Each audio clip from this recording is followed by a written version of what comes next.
नमस्कार साथीहरू, म धनबहादुर बुल्गेरियादेखि। हामी चाहिँ अब छुट्टी भएर रुममा जान लागेको हो।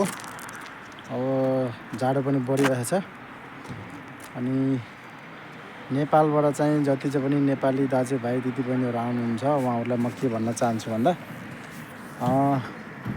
धेरै दलालहरूले तपाईँहरूलाई चाहिँ के अरे एमबिसी जानु पर्दैन, डकुमेन्ट जम्मा गरेपछि हुन्छ भनेर पैसा लिन्छ भने तपाईँहरूले चाहिँ विश्वास नगर्नु। यो सब गलत हो। धेरै दलालहरूले चाहिँ मैले त्यस्तै गरेर पैसा लिएको भन्ने सुनेको छु। मैले दलालहरूको नाम चाहिँ भन्न नपरोस् हैन। अब दलालहरू पनि सुध्रिन पर्छ। अब पैसाहरू खाने अनि भाग्ने काम चाहिँ नगर्नुहोस्। मैले 2-3-4 जना दलालहरूको नाम चाहिँ लेखेर राखेको छु। म सार्वजनिक गर्छु कुनै दिन। अब धेरै पैसा खाने अनि त्यहाँबाट गरिबहरूलाई चाहिँ ठगेर ल एमबिसी जानु पर्दैन, तपाईँहरू फाइल जम्मा गरेपछि हुन्छ भन्ने दलालहरूको चाहिँ नाम चाहिँ भन्नुपर्ने भयो। अब धेरै नफस्नु होला है, धेरै नफस्नु होला हजुरहरू।